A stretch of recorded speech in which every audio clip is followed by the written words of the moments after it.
Tel un berger qui regroupe ses brebis à l'annonce d'une tempête, le président de la République veut à tout prix garantir la quiétude et le développement du pays en utilisant le dialogue franc comme instrument.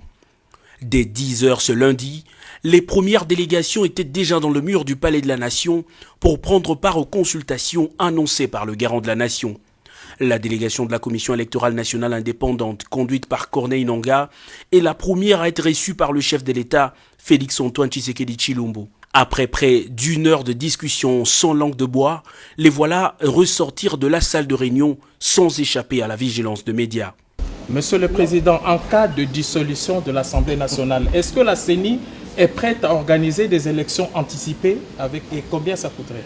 En cas d'absence d'une institution ou bien d'une institution élective, il appartiendra à la CENI d'organiser les élections. Tout de même, aujourd'hui, la question qui peut se poser, est-ce que l'équipe Nangaa est-il encore légitime pour organiser de telles élections?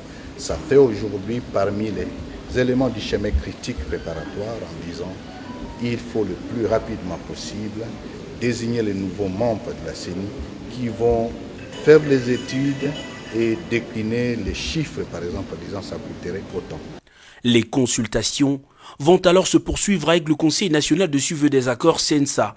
Son président, Joseph Olenga-Nkoy, a au sortir de l'entretien lancé un appel aux tireurs de ficelles qui, selon lui, ne facilitent pas la tâche aux autorités. Et nous tous ici, la seule personne qui a eu le pouvoir par la voie, le suffrage universel, c'est le président de la République.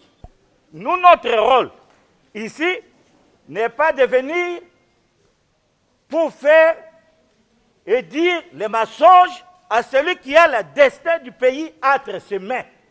Notre mission est de dire toujours la vérité et l'orienter vers la voie de la paix. Tour à tour, les délégations des commissions de droits de l'homme et autres structures de la société civile vont se succéder dans cette salle de réunion. La responsabilité de médias dans une période aussi cruciale a alimenté les discussions du chef de l'État avec la délégation du CESAC qui avait à sa tête Tito Ndombi, son président.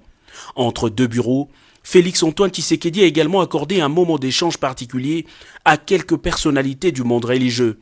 D'abord, le cardinal Laurent Mosengo Passigna. Nous avons eu un mémo que nous lui avons présenté dans lequel nous disons que le pays a besoin de centrer le tout sur l'économie. L'économie pour tout homme, pour le développement du pays, l'économie pour que le peuple puisse avoir de quoi manger, le peuple puisse augmenter sa santé, en sagesse, etc.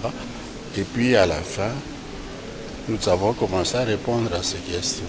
Et plus tard, les représentants des différentes confessions religieuses, Église du Christ au Congo, le Haut Conseil des Églises de Réveil, ceux des Églises indépendantes du Congo, la Pastorale nationale congolaise, l'Armée du Salut, les musulmans des tous bords, les orthodoxes, pour ne citer que ceux-là, ont formulé des recommandations pour aplanir les divergences qui freinent l'élan du développement du pays.